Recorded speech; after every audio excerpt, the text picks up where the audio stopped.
रघुवीर समर्थ शुकासारिखे पूर्ण वैराग्य जाचे वसिष्ठा परिज्ञान योगेश्वराचे कवी वाल्मिका सारिखा मान्य ऐसा नमस्कार माझा सद्गुरु रामदासा श्रीराम मला वाटते अंतरी त्वा वसावे तुझ्या दासबोधासी त्वा बोध व्हावे अपत्यापरी पाववी प्रेमग्रासा महाराज या सद्गुरु रामदासा जय जय रघुवीर समर्थ श्रीकृष्ण गोविंद हरे मुरारे हे नाथ नारायण वासुदेव प्रद्युम्न दामोदर विश्वनाथ मुकुंद विष्णोर्भगवन्नमस्ते सच्चिदानन्दरूपाय विश्वोत्पत्त्यादिहेतवे तापत्रयविनाशाय श्रीकृष्णाय वयं नुमः कृष्णाय वासुदेवाय हरये परमात्मने प्रणतक्लेशनाशाय गोविन्दाय नमो नमः वसुदेवसुतं देवं कंसचाणूरमर्दनं देवकी परमानन्दं कृष्णं वन्दे जगद्गुरुं कृष्णकमलपत्राक्षं पुण्यश्रवणकीर्तनं वासुदेवं जगद्योनिं नौमि नारायणं हरिं कृष्णकृष्णेति कृष्णेति यो मां स्मरति नित्यशः जलं भित्त्वा यथा पद्मं संसारात् उद्धराम्यहं कृष्णाय वासुदेवाय देवकीनन्दनाय च नन्दगोपकुमाराय गोविन्दाय नमो नमः नमः पङ्कजनाभाय नमः पङ्कजमालिने नमः पङ्कजनेत्राय नमस्ते पङ्कजाङ्घ्रे गोपाल कृष्ण भगवान की जय। श्रीभगवानुवाच ज्ञानं परमगुह्यं मे यद्विज्ञानसमन्वितं सरस्यं तदङ्गं च गृहाणगदितं मया यावानहं यथा भावो यद्रूपगुणकर्मकः तथैव तत्त्वविज्ञानमस्तु ते मदनुग्रहात् अहमेवासमेवाग्रे नान्यद्यत्सदसत्परं पश्चादहं यदेतच्च योगशिष्येत सोऽस्म्यहं वृतेर्थं यत् प्रतीयेत् न प्रतीयेत् चात्मनि तद्विद्यादात्मनो मायां यथा भासो यथा तमः यथा महान्ति भूतानि भूतेषु चावचेष्वनो प्रविष्टान्यप्रविष्टानि तथा तेषु न तेष्वहम् एतावदेव जिज्ञास्यं तत्त्वजिज्ञासुनात्मनः अन्वयव्यतिरेकाभ्यां यत् स्यात् सर्वत्र सर्वदा एतन्मतं समातिष्ठ परमेण समाधिना भवान् कल्पविकल्पेषु न विमुह्यति कदाचित्। गोपाल कृष्ण भगवान की जय। जय जय रघुवीर समर्थ। दशमस्कंद पूर्वार्ध। दशमस्कंदी प्रथमोध्यायी वसुदेव देवकीचे पाही कंसबारी पुत्र सहाही शिशु हत्यारा महान भगवंताचा गर्भप्रवेश गर्भस्तुती द्वितीयोध्यायास श्रीकृष्ण प्रगटला तृतीयास योगमाया भविष्य चतुर्थी पंचमात जन्मोत्सव गोकुळी पूतना षष्ठात उद्धरली शकट तृणावर्तोद्धार कथा केली सप्तमा माझे अष्टमी नामकर्ण बाललीला नवमी श्रीकृष्ण उखळी बांधला दशमी यमराजुन उद्धरला एकादशी तारिले वत्सबक आघासुरोद्धार द्वादशी ब्रह्मा मोहनाश त्रयोदशी ब्रह्माद्वारा स्तुती चतुर्दशी पंचदशी धेनुक कालिया युद्ध षोडशी काली अशी प्रसन्न सप्तदशी त्याचे पूर्वकथन दावानली वाचती व्रजजन अष्टादशी प्रलंब तारला एकोणविशी व्रजानल शांती विसात शरद ऋतू कथाती 21व्यात अन्योक्ती वेणुगीत चिरहरण 22शी यज्ञपत्नीवरी कृपा 23शी इंद्रयज्ञ निवारण 24शी पंचविशी गोवर्धनोद्धारण श्रीकृष्ण चर्चा 26शी श्रीकृष्णाभिषेक 27शी नंदबंधमुक्ती 28शी 29शी रासलीलारंभ गोपी विरह 30 गोपिका गीत 31 गोपीशी कृष्ण दर्शन 32 महारास 33शी सुदर्शन शंखचूडोद्धार 34शी युगलगीत 35शी अरिष्टोद्धार अक्रूरगमन 36शी 37शी केशी व्योमोद्धार अक्रूर व्रजयात्रा 38शी मथुरागमन 39शी श्रीकृष्ण स्तुती 40 41 मथुरा प्रवेश. कुब्जेवर कृपा धनुष्यभंग, कंस व्याकुळता 42 सांग, कुवलयोद्धार मल्लयुद्ध रंग 43 निवेदिला. चाणूर मुष्टिक कंसोद्धारण 44व्यात कथन, कृष्ण बळराम सूत्रबंधन गुरुकुल प्रवेश 45. उद्धव व्रजयात्रा 46, उद्धव गोपी भ्रमरगीताशी 47व्या अध्यायाशी केले निवेदन. अध्याय 48, श्रीकृष्ण भेटी कुब्जा अक्रूर ग्रहाशी, अक्रूर हस्तिनापुराशी 49 जात असे. गोपाल कृष्ण भगवान की जय. जय जय रघुवीर समर्थ. मार्गशीर्ष शुद्ध पंचमी शके 1946. मल्हारी मार्तंडाचा षडरात्र नवरात्र जसं असतं तसं 6 दिवसाचा उत्सव सुरू आहे. मार्गशीर्ष शुद्ध प्रतिपदेपासून उद्याच्या षष्टीपर्यंत हा उत्सव असतो. भगवान शंकराचाच हा अवतार आहे. भगवान शंकरांनी या रूपाने अवतार घेतला. मागे जेव्हा आम्ही पदयात्रेमध्ये होतो तेव्हा आपल्या प्रदीपदादा गणोरकर यांना आठवत असेल, नाशिकहून पुण्याकडे जेव्हा पायी गेलो आपण त्यावेळेस चंदनापुरीचा घाट लागला होता. त्या घाटापाशी आपण घाट चढण्याच्या अगोदर एक छोटंसं कंपाऊंड असलेलं, जुनं कंपाऊंड, दगडी कंपाऊंड असलेलं ते एक स्थान होतं. त्या ठिकाणी आपण थांबलो होतो. ते चंदनापुरीचा घाट म्हणजे ते बानू जे आहे या चरित्रामधली, तिचं गाव आहे चंदनापुरी. त्याची आठवण या दिवशी होते. त्यानंतर आज 6 डिसेंबर शौर्य दिवस नावाने आपण साजरा करतो.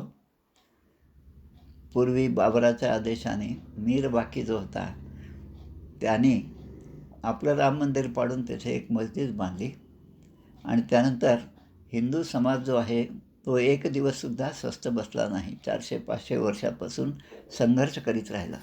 अनेक हिंदू पुरुष स्त्रियांच्या बलिदानानंतर 6 डिसेंबर 1922 रोजी हा ढाचा पाडला आणि त्यानंतर 1992पासून आजपर्यंत म्हणजे आता 22 जानेवारी 2024 या दिवशी त्याच ठिकाणी आपल्या रामललाची स्थापना झाली.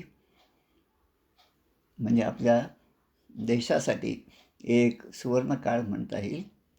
आणि त्यानंतरसुद्धा आपण आजही पाहतो की अनेक प्रवचनकार कीर्तनकार असेल तर ते सगळे आता निर्भीडपणे बोलत आहेत. अन्यायाच्या विरुद्ध ते पेटून उठत आहेत. अशा प्रकारचा एक समाज जागृती आहे ती या काळामध्ये सुरू आहे. आणि अशीच जागृती जेव्हा होईल तेव्हा जे सत्याच्या बाजूने सत्याचा जो विजय आहे तोच विजय हा प्रस्थापित होईल. यत्र योगेश्वर कृष्ण यत्र पार्थो धनुर्धरः तत्र श्रीर्विजयोर्भूती ध्रुवा नीतिर्मतिर्मम. हा जो गीतेतला शेवटचा श्लोक आहे तो सत्यामध्ये उतरण्याची आता परिस्थिती निर्माण झाली आहे. आणि ती परिस्थिती निर्माण होण्यासाठी अनेकांनी बलिदान केलेलं आहे. आजच 6 डिसेंबर असल्यामुळे डॉक्टर बाबासाहेब आंबेडकर महामानव त्यांचा महापरिनिर्वाण दिन आहे. अनेक हाल अपेष्टा सहन करून त्यांनी आपलं आयुष्य घडवलेलं आहे. आपण जेव्हा शिवथरगडीमध्ये जातो तेव्हा काय ते गावाचं नाव आपलं मामा गांगलांचं, त्या ठिकाणी आपण जेव्हा गेलो पहिल्यांदा आम्ही जेव्हा गेलो त्यांचं घर जे आहे महाड ते घरसुद्धा त्या चवदार तळ्याच्या काठावरच ते घर आहे. समोरच चवदार तळ आहे. तिथलासुद्धा इतिहास जो आहे तो वाचला तर त्यांच्या त्या आंदोलनामध्ये अनेक ब्राह्मणांचासुद्धा सहभाग त्यामध्ये होता. त्यांची नावंसुद्धा त्या ठिकाणी दिलेली आहेत. त्यांनासुद्धा अभिवादन करूया आणि आजच्या आपल्या या प्रवचनाला सुरुवात करूया. अथ 43 43वा अध्याय दशमस्कंदामधला कुवलया पीडचा उद्धार आणि आखाड्यामध्ये प्रवेश. आपण पाहिलं अक्रूरांना पाठवलं आणि या दोन्ही मुलांना बलराम आणि श्रीकृष्ण यांना या मथुरेमध्ये आणण्याचं प्रयोजन होतं की या ठिकाणी आपल्याला एक आखाडा तयार करायचं, मल्लयुद्ध त्या ठिकाणी येतील आणि चांगल्या प्रकारचं एक आयोजन आपल्याला करायचं. हे सगळं दाखवणं झालं पण मनामध्ये मात्र वेगळंच होतं. दारा शिको जो चांगला संस्कृतचासुद्धा विद्वान होता त्यालासुद्धा औरंगजेबाने, तो भाऊच होता तो त्याचा, आणि त्याला आपल्या घरी भोजनासाठी म्हणून निमंत्रण दिलं आणि तो आला आणि त्यालासुद्धा त्यांनी मारलेलं आहे. असा सगळा इतिहास जो आहे तो आपल्याला माहिती आहे आणि त्या इतिहासाच्या मधून आपल्याला नवीन नवीन गोष्टी शिकायला मिळतात. आता कंस जो आहे तो मामा आहे. मागे मी एकदा बोललो होतो की मला आत्तापर्यंतच्या सगळ्या भ्रमणामध्ये मठांच्या मध्ये जाण्यामध्ये एकाच ठिकाणी फक्त दुर्योधन नावाचे पुजारी दिसले मला, ज्यांचं नावच दुर्योधन पाटील. त्यांना म्हटलंसुद्धा मी की हे पहिल्यांदा मी हे नाव ऐकत आहे. तसं हे कंस नाव जे आहे ते कंस कुठेही नावाचा माणूस आत्तापर्यंत तरी मला दिसलेला नाही. एक शिवाजी महाराजांच्या काळामध्ये येसाजी कंक होऊन गेले. ते कंक जे आहे ते कंक हा या कंसाच्या काळामध्ये एक सरदाराचं नाव कंक आहे. ते या अध्यायामध्ये सुद्धा आलेलं आहे. आता या कोलिया पिढ्याचा उद्धार जो आहे तो भाग आपल्याला पाहायचा आहे. शुकदेव परीक्षिती राजाला सांगत आहेत, अथ कृष्णश्च रामश्च कृतशौचो परंतप मल्लदुंदुभिर्निर्घोषम श्रुत्वा द्रष्टुम उपेयतुः. कृतशौचो परंतपः म्हणजे आपण पाहिलं मागच्या अध्यायामध्ये की आदल्या दिवशी तिथे पोचल्याबरोबर या दोघांनी स्वतंत्रपणे सगळ्या नगरीचं निरीक्षण केलं आणि त्या निरीक्षणामध्ये जे जे भेटले त्यापैकी काहींचा उद्धार झाला, काहींना यमसदनातसुद्धा पाठवलं, ते आपण पाहिलं. आता यामध्ये कोल्यापीड हा जो हत्ती आहे त्याच्यासाठी भगवंताचं आगमन त्या ठिकाणी झालेलं आहे. परित्राणाय साधूनाम तसंच विनाशायचं दुष्कृताम. आता हा भाग जो आहे तो आता या ठिकाणी सुरू आहे. अथ कृष्णश्च रामश्च कृतशौचो परंतपः. आदल्या दिवशी सगळं निरीक्षण झालं. आता दुसऱ्या दिवशी उठल्यावर सगळं अनेक कृतशौचौ परंतपः. शौच म्हणजे स्नान वगैरे करून शुद्ध झाले, शारीरिक शुद्धी झाली आणि आता स्नान संध्या वगैरे सगळं करून हे दोघे आता त्या ठिकाणून निघाले. बरोबर गोपसुद्धा होते. आता ते कुठे निघाले असतील तर मल्लदुंदुभिर निर्घोष. तिथे मल्लयुद्ध होणार होतं. ती जी जागा आहे त्यामध्ये त्या ठिकाणी घोष होत होता. नगारे वगैरे त्या ठिकाणी वाजत होते, ढोल ताशा नगारे ज्यांचा आवाज येत होता आणि त्या आवाजाच्या दिशेने ही सगळी मंडळी निघाली. श्रुत्वा दृष्टुम उपेयतुः. श्रुत्वा ते ऐकून आणि दृष्टुम आणि डोळ्याने पाहून ही सगळी मंडळी त्याकडे निघाली. रंगद्वारं समासाद्य तस्मिन् नागम अवस्थितम अपश्यत कुवलया पीडम कृष्णो अंबष्ट प्रचोदितम. अंबष्ट हा शब्द जो आहे संस्कृतमध्ये आणि पाली भाषेतसुद्धा अनेक प्रकारे वापरलेला आहे. अनेक अर्थ त्याचे आहेत. पण या संदर्भामध्ये अंबष्ट म्हणजे माहूत, हत्तीवर बसलेला माहूत जो त्या हत्तीला अंकुशाने आपल्या नियंत्रणामध्ये ठेवत असतो.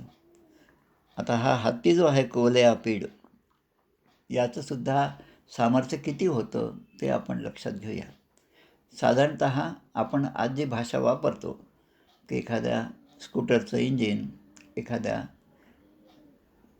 चारचाकी गाडीचं इंजिन हे ते कसं मोजतं आपण, त्याची पॉवर ही हॉर्स पॉवरमध्ये मोजतो. म्हणजे एका घोड्याची 550 पाऊंड म्हणजे 1 हॉर्स पॉवर. मग तशी 1.5 horse power, 3 horse power, 15 horse power असं पाहता पाहता ते मोजमाप आहे. तसं एका हत्तीच्या ठिकाणी किती शक्ती असेल तर जवळपास 1001 माणसांच्या ठिकाणी शक्ती असेल तर ती शक्ती एका हत्तीच्या ठिकाणी असते. आणि हा जो हत्ती आहे तो 1000 हत्तींची शक्ती असणारा हा कोवलयापीड हत्ती आहे. आणि त्या रंगद्वारामध्ये त्या जागेवर जेव्हा सगळे हे दोघे गेले, गोपसुद्धा मागे होते, तेव्हा तो हत्ती मध्येच रस्त्यामध्ये उभा होता. अपश्यत कुवलयापीडम कृष्णो अंबष्ट प्रचोदितम. अंबष्ट म्हणजे त्या माहूताला भगवान श्रीकृष्ण म्हणाले की अरे हा हत्ती एवढा मोठा बलदंड इथे रस्त्यामध्येच उभा केला आहे, आता आम्ही तिकडे जावं कसं? आधीच आम्ही लहान मुलं आहोत, हत्तीची आम्हाला भीती वाटते, आता आम्ही आतमध्ये कसा प्रवेश करावा? बद्ध्वा परिकरम शौरीही समूह्य कुटिलालकान उवाच हस्तिपम वाचा मेघनाद गभीरया. भगवान श्रीकृष्णाने प्रसंग जाणला, आपली कंबर कसली, कुरळे केस होते ते बांधले आणि मेघाप्रमाणे गंभीर वाणीने भगवान श्रीकृष्ण त्या माहूताला म्हणाले, अंबष्ट मार्गम नौ देय उपक्रम माचिरम नो चेत सकुंजरम त्वाद्य नयामी यमसाधनम. आता या हत्तीला तू बाजूला कर म्हणजे आम्हाला आतमध्ये प्रवेश करता येईल. नो चेत म्हणजे असं जर तू केलं नाहीस, लहान मुलांना आपण म्हणतो तू आता अभ्यास कर आणि नाही केलंस तर मग तुला मार बसेल, तसं नो चेत तू जर या हत्तीला बाजूला केलं नाहीस तर सकुंजरम त्वाद्य म्हणजे या कुंजर म्हणजे कोल्ह्यापीड हत्तीसोबत तुलासुद्धा नयामी यमसाधनम, यमलोकाला आम्ही तुलासुद्धा या हत्तीसह पाठवून देऊ असं कृष्णाने त्याला बजावलं. आता एवढा 11-10 वर्षाचा मुलगा आणि त्याचा मोठा भाऊ असे दोघे इतके लहान असताना ते त्या माहुताला म्हणतात आणि तो एवढा मोठा 1000 हत्तींचं बळ असणारा तो कोल्ह्यापीड हत्ती, त्याला हे बोलल्यानंतर त्या माहुताला आला संताप. त्याचे डोळे रागाने लालबुंद झाले, संताप आला. खरं म्हणजे काळ, मृत्यू आणि यमराजाप्रमाणे भयंकर असणारा हा कोल्ह्यापीड हत्ती होता. आता त्या माहुताने आपल्या त्या अंकुशाने त्या हत्तीला टोचलं आणि तो हत्ती असता रागाने बलराम आणि श्रीकृष्णाकडे झेप घेत होता. करींद्रस्तम अभिद्रुत्य करेण तरसा गृहीत. भगवंताला त्या हत्तीने आपल्या सोंडेनेच पकडलं. आता सोंडेने पकडल्यामुळे भगवंत त्या ठिकाणी बद्ध झाले. इतर लोकांना पाहणाऱ्याला असं वाटतं हा छोटा मुलगा आहे आणि एवढ्या मोठ्या हत्तीने त्याला पकडलं, आता काय होईल म्हणून सगळे काळजी करू लागले. पण भगवंतानी जितके ते सगळ्या आणिमा लगिमा ह्या सगळ्या अष्टसिद्धी नवनधी के दाता असं बरं दीन जानकी माता. जानकी मातेने ह्या 8ही सिद्धी त्या अशोकवनामध्ये हनुमंतांना दिल्या होत्या. त्या सिद्धी ज्या आहेत त्यापैकी सिद्धीतला दाता जो आहे तोच हा भगवान श्रीकृष्ण. त्यामुळे त्याच्या त्या घट्ट अशा मजबूत अशा पकडेमधून सुटणं भगवंताला काही म्हणजे सहज साध्य होतं. आता भगवंताने त्या ठिकाणी त्याच्या एक ठोसा त्याच्या त्या सोंडेवर मारला. त्यामुळे तो असा इतका घाबरून गेला तो हत्ती की त्याने ती पकड सैल केली आणि तेवढ्यामध्ये तो वेळ पाहून भगवंत त्या हत्तीच्या खाली लपून गेले. आता हत्तीच काय आपण पहा, थोडंसं ढेरी मोठी झाली की खालचे पायसुद्धा दिसत नाही, हे आपण सहजपणे पाहतो. तसं त्या हत्तीला एवढा मोठा बलाढ्य हत्ती त्याला त्याच्या पायामध्ये असलेले भगवंत दिसत नव्हते. आता भगवंत दिसत नाहीत म्हणजे डोळेच इतके बारीक आणि त्यामध्ये भगवंताला पाहणं, स्वतःचे शरीर एवढं मोठं अजस्र, मग ते भगवंत कसे दिसतील म्हणून त्याला भगवंतानेच महाविष्णूने प्रत्येक जीवजंतूला काही ना काही सोय करून दिलेली आहे. हत्ती जो आहे तो आपल्या सोंडेने वास घेतो आणि वास घेऊन त्या त्या वस्तू शोधत असतो. डोळ्याने दिसत नाही तर त्या सोंडेने तो वास घेतो. तसं त्याने सोंडेतून सगळीकडे त्या ठिकाणी वास घेतला आणि मग त्या भगवंतांना शोधून काढलं. सोंडेने हुंगून घ्राणदृष्टी स केशमम संक्रुद्धस्तम अचक्षाणो घ्राणदृष्टी ही स केशमम. आणि मग त्यांनी पुन्हा त्या ताकदीने स्वतःला सोडवलं भगवंताने. आता लहानपणापासून यांना एक सवय होती, जे गाई आणि गोप आणि वासरं यांच्याबरोबर हे जेव्हा जात होते वनामध्ये, तेव्हा अगदी लहान असताना 3-4 वर्षाचे असताना लहान लहान वासरं जे होते त्यांचे शेपूट हे पकडायचे, दोघेही भाऊ. तू एका वासराला पकड, मी एका वासराची शेपूट पकडतो आणि ते ती शेपूट पकडून त्याला ओढायचे आणि ओढून त्याला फरफटत आपल्याबरोबर न्यायचे. हा खेळ ते लहानपणी खेळलेले होते. त्याची आता आठवण झाली आणि भगवंतानी पुच्छे प्रगृह्या अतिबलम धनुष्य पंचविंशतीम 5 आणि 20 20 100 म्हणजे 100 हात त्या एवढ्या मोठ्या अजस्र हत्तीला त्याने फरफटत नेलं भगवंताने. कसं यथा नागम सुपर्ण इव लीलया. जसा नाग आहे मोठा अजस्र, त्याला गरुड पक्षी जसा लीलेने खेळवतो त्याप्रमाणे भगवंतांनी या कोल्ह्यापीडाला खेळवलेलं आहे. सपर्यावर्तनमानेन सव्य दक्षिणोच्युतः. आता भगवंताचा आता खेळ सुरू झाला. आता तो हत्ती भगवंतांना पाहत आहे. त्या हत्तीने उजव्या बाजूला आपलं तोंड वळवलं तर भगवंत डाव्या बाजूला जात होते, त्यामुळे त्याला भगवंत दिसत नव्हते. त्यांनी डाव्या बाजूला पाहायचा प्रयत्न केला तर हे उजव्या बाजूला जात होते. असं करत करत त्यांनी त्या हत्तीच्या समोर आले आणि त्याने एकदम त्याला एक ठोसा लगावला. आता त्याला खाली पाडण्यासाठी आणि ते पळू लागले पुन्हा. आणि म्हणून की आता तो आता भगवंतांना पकडेल किंवा केव्हा पकडेल सगळे लोकसुद्धा पाहत होते. धावन क्रीडया भूमौ पतित्वा सहसोत्थितः. आणि भगवंताने काय केलं, त्याला पाडल्यावर आपले दोन्ही हात जे आहेत ते त्याच्यावर मुष्टी प्रहार केला आणि त्याचा जो दात होता, आता तो दात भगवंतांना उपटून घ्यायचा होता. आता त्यासाठी युक्ती भगवंतांनी काय केली, ते समोर आता जमिनीवर पडले आणि असे पडले की जसे काही मृतच आहेत असे पडले. आता हत्तीने पाहिलं की आता हा बालक जो आपल्याला त्रास देत होता तो आता या ठिकाणी स्वस्थ पडून आहे. आता याला आपल्या दोन्ही दातांनी त्याला चिरडून टाकायचं. आणि म्हणून खूप शक्तीने हत्ती पळत पळत येऊन त्या भगवंताच्या शरीरावर ते दात खुपसण्याचा त्यांनी प्रयत्न केला. आता भगवंत जे आहेत, भगवान श्रीकृष्ण जे ते इतके चपळ आहेत की ते ताबडतोब उठून उभे राहिले आणि पळत गेले. तोपर्यंत त्या हत्तीने याच्या दिशेने आपले दात जे आहेत ते जमिनीवर ते रुतले, जमिनीमध्ये घुसवले. आता ते इतक्या रागाने इतक्या द्वेषाने केलं की त्याचे दातसुद्धा जमिनीत जाऊन अडकले आणि त्याची वेदना त्या हत्तीला जाणवायला लागली. तम मत्वा पतितं क्रुद्धो दंताभ्याम सोहन क्षितिम. त्या जमिनीमध्ये ते दात घुसून राहिले. आणि मग भगवंताने मग पुढे ते दातच पकडले आणि ते दात मुळापासून उपटून टाकले. तमा पतंत मासाद्या भगवान मधुसूदनः निगृह्य पाणिना हस्तं पातयामास भूतले. त्याचे दोन्ही दात तुटल्यामुळे तो आता खूप कष्टी झाला आणि तो जमिनीवर पडला. पातयामास भूतले. आता पतितस्य पदाक्रम्य मृगेंद्र इव लीलया. मृगेंद्र म्हणजे सिंह.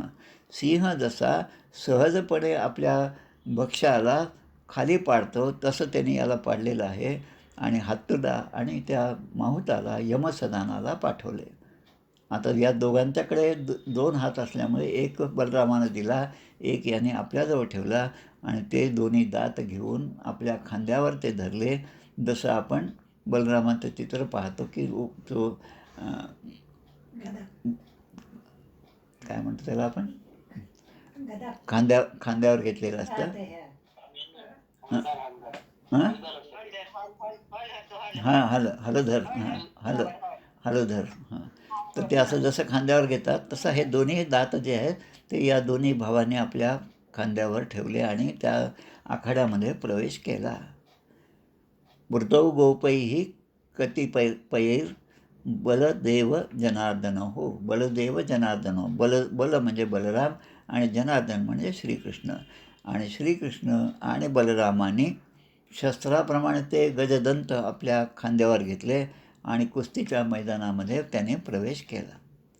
आता भगवंत ज्या वेशामध्ये प्रवेश करत होते त्याच्याकडे पाहून, कारण आता मल्लयुद्धाची ती जागा होती आणि कृष्ण त्या कंसाने सांगितल्याप्रमाणे मल्लयुद्धांना तयार करून ठेवलं होतं.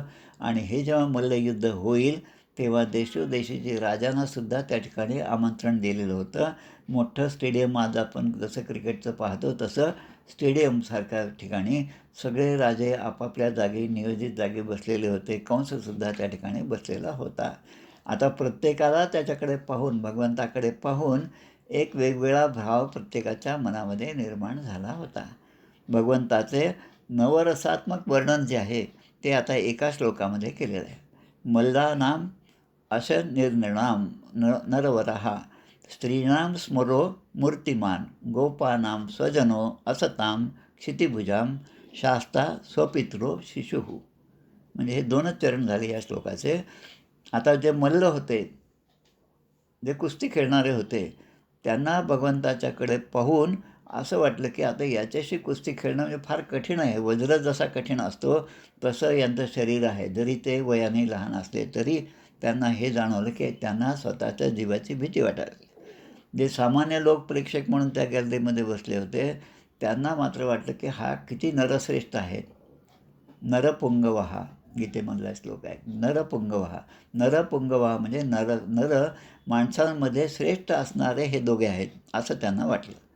आता ज्या स्त्रिया होत्या त्यांना स्त्रीणाम स्मरो मूर्तिमान. मूर्तिमान म्हणजे अगदी मूर्तिमान कामदेवच आमच्यासमोर उभा आहे असं स्त्रियांना भगवंताकडे पाहून वाटलं. आता सगळ्यांना एकच भगवंत वेगळ्या प्रकारे दिसू लागले. गोपानाम स्वजनो. जे गोप होते, बालक होते, जे आप्त होते त्यांना स्वजन म्हणजे आपले अगदी ओळखीचे आपले नातेवाईक असल्यासारखे ते दिसायला लागले. आणि असताम क्षितिभुजाम. असताम म्हणजे जे दुष्ट होते, जे असत्याच्या बाजूने होते त्यांना मात्र त्यांच्याकडे पाहून एक क्षितिभुजाम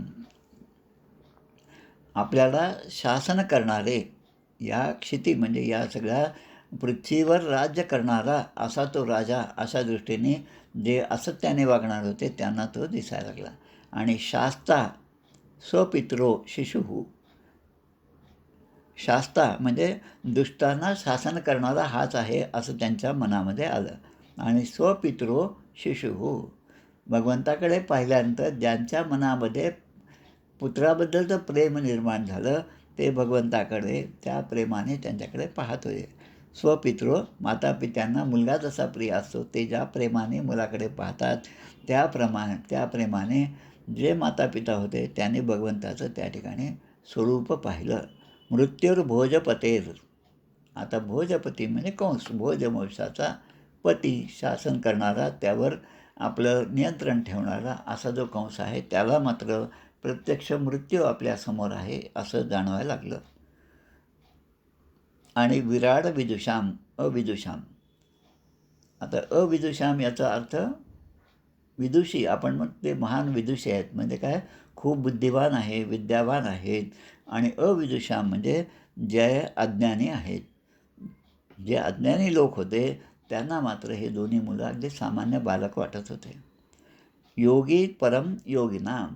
जे योगी होते, योगासन वगैरे करून योगामध्ये जे स्थिर मुद्रेमध्ये आसन घालून जे बसत होते, भगवंताचं ध्यान करत होते, त्यांना स्वतः त्या ठिकाणी हे सगळं खेळ पाहत असताना ते भगवंत आपलं एक परमतत्व आपल्यासमोर आहे या दृष्टीने ते त्यांच्याकडे पाहत होते. वृष्णीनाम परदेव येती विदितो.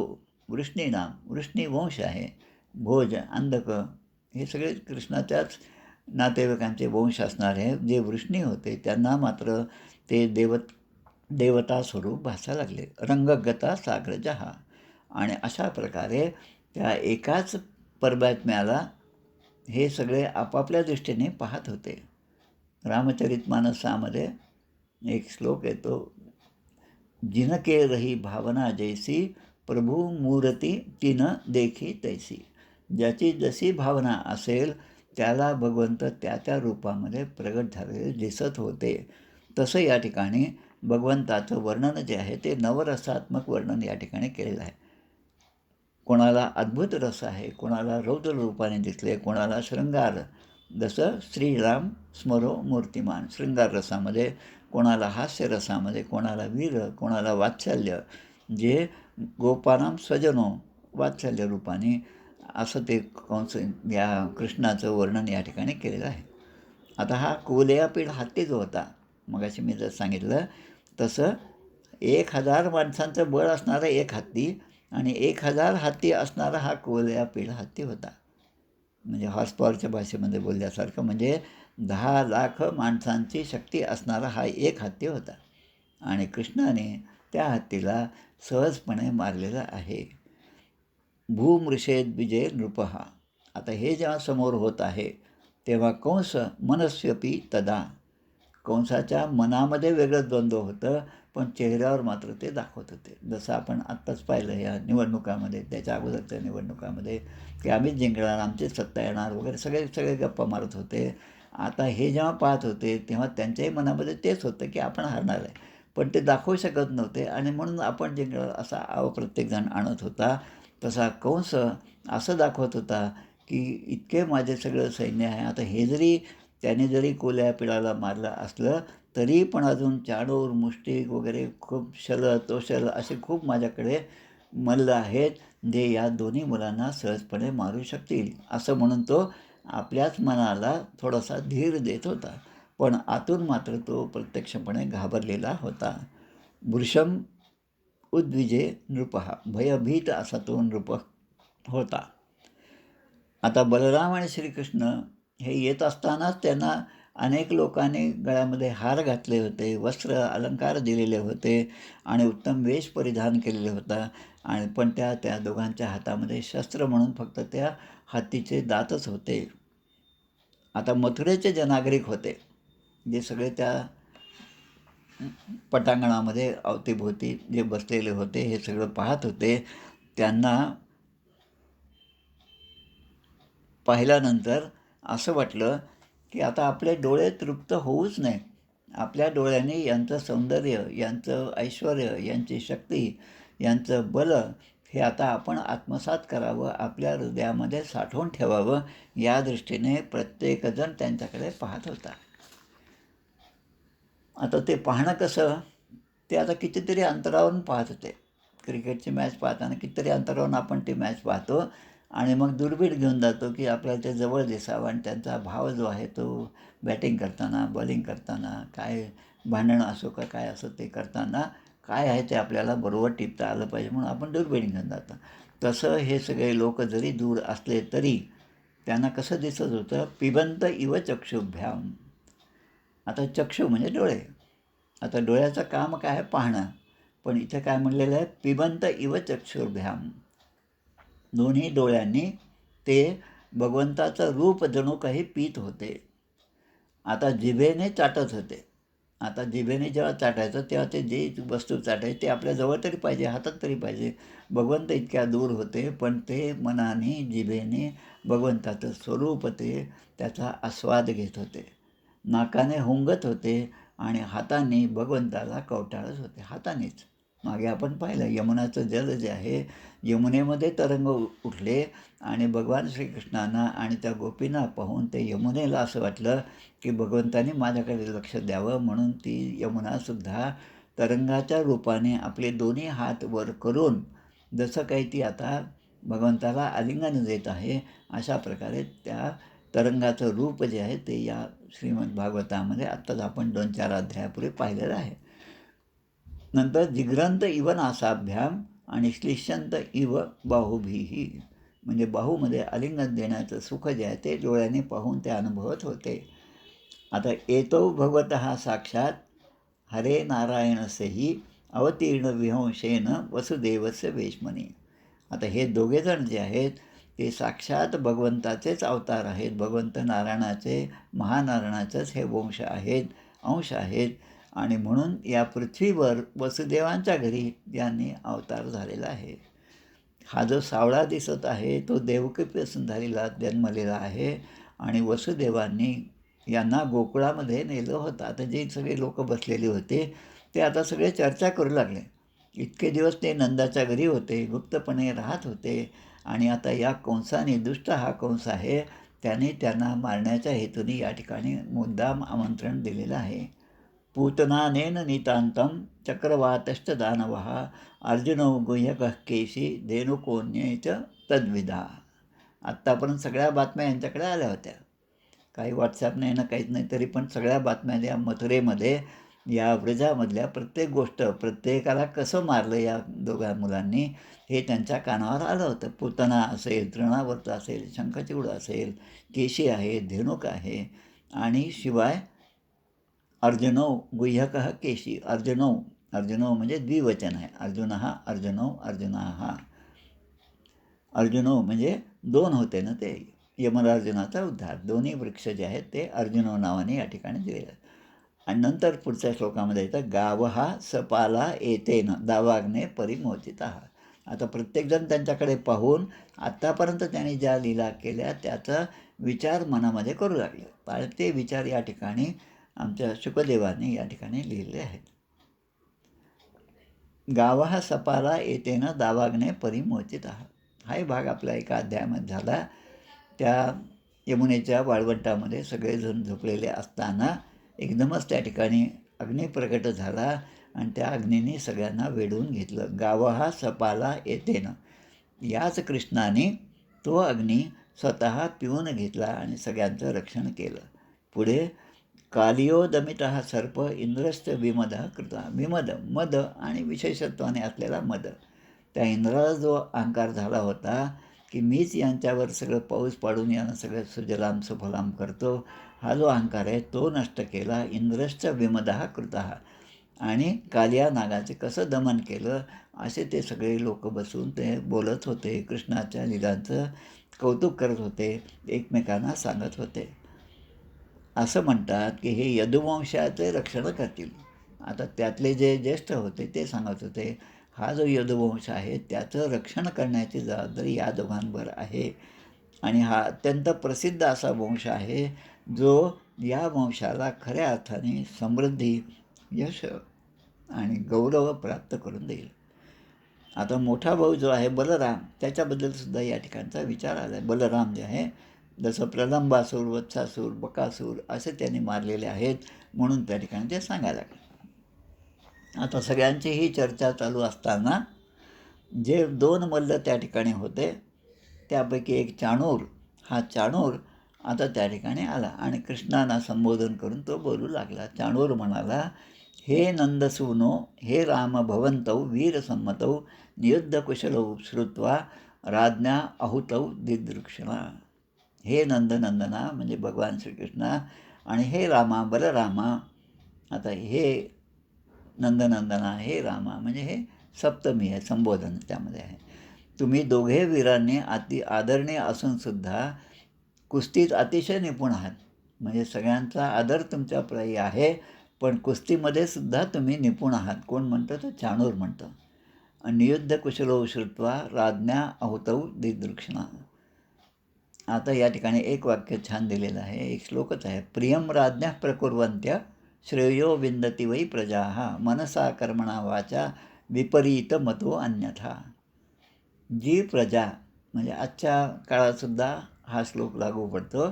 जी प्रजा मन, वचन आणि कर्म, मनाने राजाला आशीर्वाद देते, आपल्या प्रत्येक कर्मातून मी या देशाची सेवा करत आहे असा देशाबद्दलचं प्रेम आणि भाव ठेवून प्रत्येकजण आपलं कर्म करत राहिला तर राजाला प्रिय असणारे जे कार्य आहे ते त्या ठिकाणी होतं.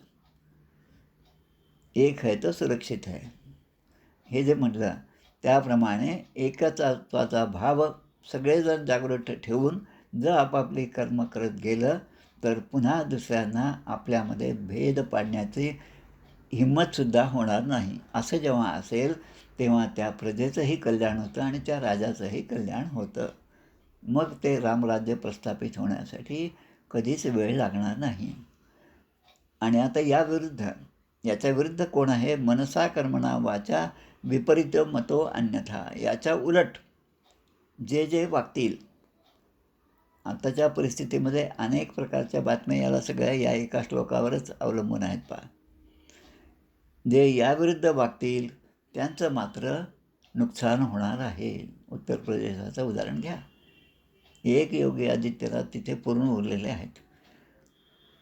आता ते काय म्हणतात पुढे अजून, आता ते लोकांचं अजून बोलणं सुरूच आहे. नित्यम प्रमुदिता गोपा वत्सपाला यथास्फुटम वनेषु मल्लयुद्धेन क्रीडंतश्चारयन्ति गाहा.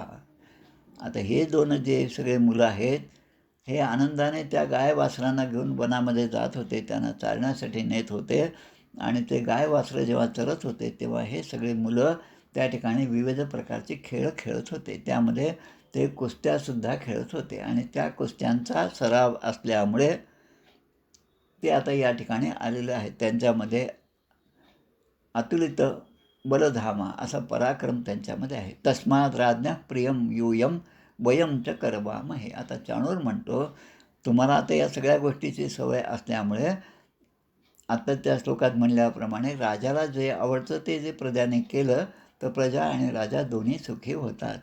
मग चाणूर म्हणतो, तस्मात राज्ञा प्रियम, राजाला जे प्रिय आहे, यूयम वयम म्हणजे तुम्ही दोघे आणि आम्ही दोघे, चाणूर आणि मुष्टिक, तुम्ही दोघे म्हणजे बलराम आणि श्रीकृष्ण, आपण आता ते करूया. काय करायचं? आणि हे जर आपण केलं तर राजाला खऱ्या अर्थाने आनंद होईल. आता त्याचं हे सगळं भाषण ऐकलं, बोलणं ऐकलं. आता भगवान श्रीकृष्ण म्हणतात, श्रीकृष्ण त्या चाणूराला, दैत्याला म्हणायला लागले, प्रजा भोजपतेर अस्य वयम चापि वनेचरा करवाम प्रियम नित्यम तन्न परम अनुग्रह. अनुग्रह म्हणजे अनुग्रह म्हणजे फक्त गुरूंनी शिष्याला दिलेला जो अनुग्रह आहे तोच अनुग्रह असा त्याचा अर्थ नसून, एखाद्याने अगदी वेळेवर आपल्याला काही मदत केली आणि आपण त्या संकटातून बाहेर पडलो तर तो सुद्धा त्या व्यक्तीचा आपल्यावर झालेला अनुग्रहच असतो. तसं या ठिकाणी म्हणतात की प्रजा भोजपतेर अस्य. कृष्ण सांगतात की आम्ही व्रजवासी आहो, आम्ही खेड्यामध्ये आहेत, आम्ही गोपालन करतो, गाईंना चारतो आणि तिथलं दही, दूध, तूप जे असेल ते या मथुरेमध्ये पाठवत असतो. एका अर्थाने आम्हीसुद्धा वनवासी असलो तरी याच कंसाची प्रजा आहोत. म्हणजे आता चाणूरालासुद्धा थोडंसं बरं वाटलं हे ऐकल्याबरोबर. आणि जी गोष्ट आम्ही आत्तापर्यंत आवडणारी केली आणि तीच करण्यामध्ये आपल्या सगळ्यांचंच कल्याण आहे. तन्न परम अनुग्रह करवाम प्रियम नित्यम. जे राजाला आवडेल ते आपण करणं यातच आपलं भलं आहे आणि राजाचं सुद्धा भलं आहे. हे मला तू जसं म्हणतो ते पूर्ण पटलं आहे. बालावयम तुल्यबलैही क्रीडिष्यामो यथोचितम. आता एकदम म्हणजे त्याला हरभऱ्याच्या झाडावर चढवलं चाणूराला आणि आता परिस्थिती सांगतात की ते दोघे, आता कृष्ण म्हणतात की आम्ही जो आहे खऱ्या अर्थाने लहान आहोत, तुम्ही आमच्यासमोर बलाढ्य आहात, म्हणून आम्ही आमच्या बरोबरीची ताकद असणाऱ्यासाठी त्यांच्याशीच आम्ही मल्लयुद्ध करू, कारण आम्ही लहान आहोत, काही झालं तरी तुम्ही आम्हाला जिंकणार आहात. असं म्हणल्यावर शत्रुपक्ष जो आहे तो आता एकदम तो गाफील होतो आणि गाफील झाल्यानंतर जसं आपल्या छत्रपती श्री शिवाजी महाराजांनी जसं केलं तसं या ठिकाणचं हे बोलणं सुरू आहे. कुस्ती खेळो, कुस्तीमध्ये काय असतं की दोन्ही मल्ल जे आहे ते सारख्या तोलाचे असले पाहिजे. जे आपण जागतिक मल्लयुद्ध पाहतो, कुस्तीच्या क्रीडा पाहतो, त्यामध्ये दोन्ही पक्ष जे आहेत ते 50 kg, 100 kg, 150 kg असं त्यांचं वजन असणारे जे तुल्यबल असतात. आणि ते तुल्यबल नसतील तर मात्र भवेन नियुद्धम मा धर्म स्पृशेन मल्ल सभासदा. आता यामध्ये श्रीमद भगवद्गीतेमध्ये एक श्लोक आहे, 7व्या अध्यायामध्ये श्लोक आहे, बलम बलवतां च अहम कामराग विवर्जितम धर्माविरुद्धो भूतेषु कामोस्मी भरतर्षभा. 7व्या अध्यायामधला हा 11वा श्लोक आहे.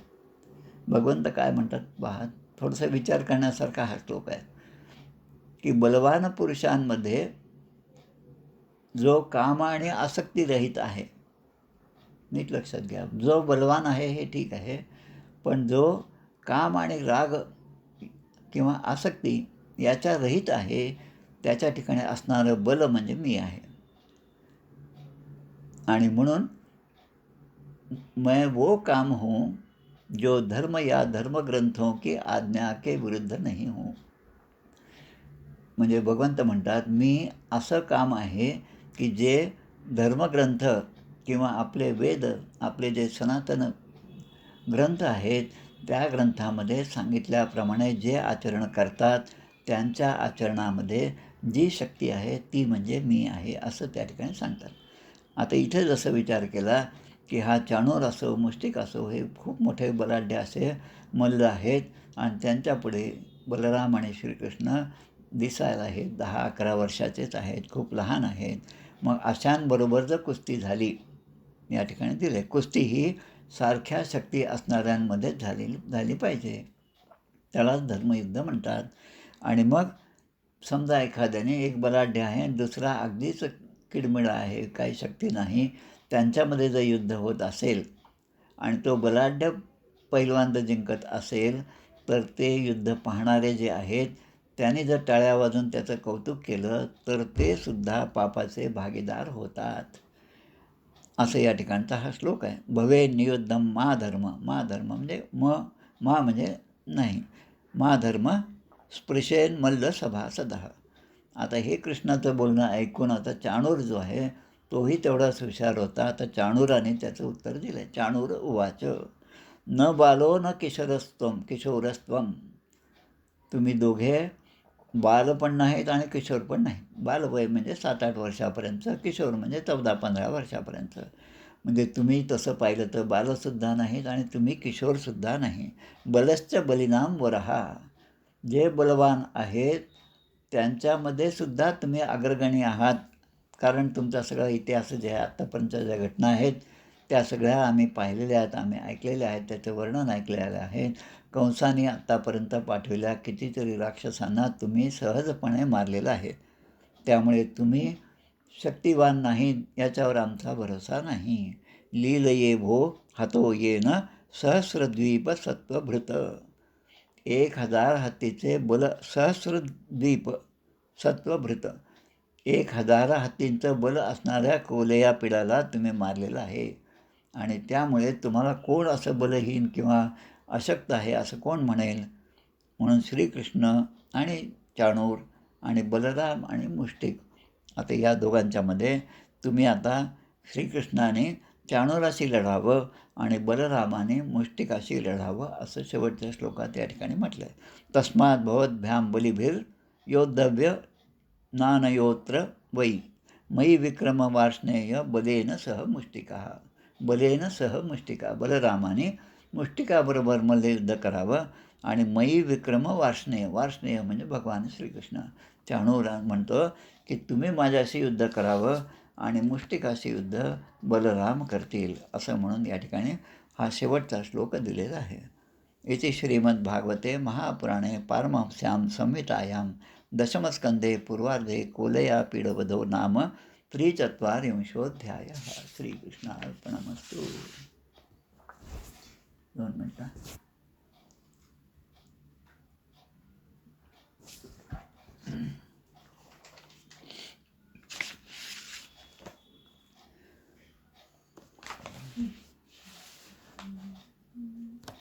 जय हो जय श्री भागवता, आरती करी तुझ भगवंता. जय हो जय श्री भागवता, आरती करी तुझ भगवंता. श्री शुकमुनीने परम भक्तीने नाना परीने गायले ज्या हरिचरिता. आरती करी तुझ भगवंता. वेदतरुचे मधुर फळ, स्वादुरसे जे सोज्वळ. आत्मा राम मुनी अचळ, सेवुनी करीती जन सफळ.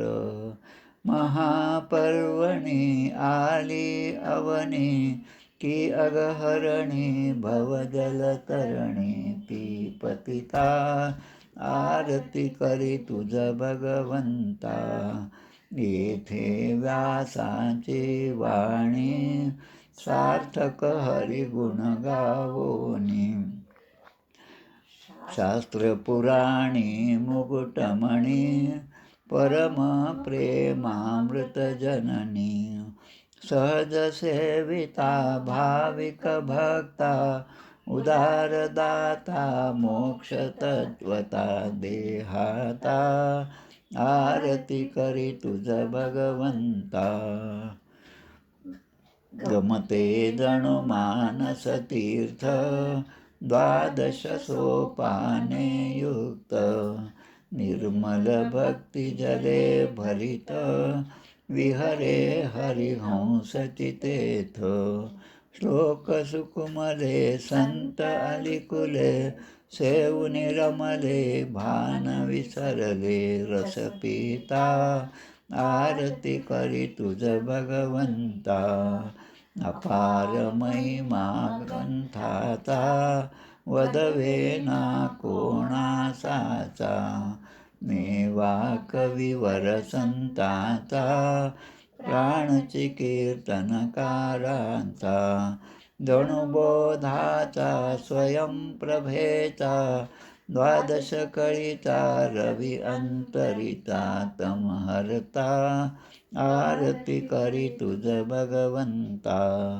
ग्रंथ नव्हे हा श्रीकृष्ण, गीते वेधी मन पूर्ण.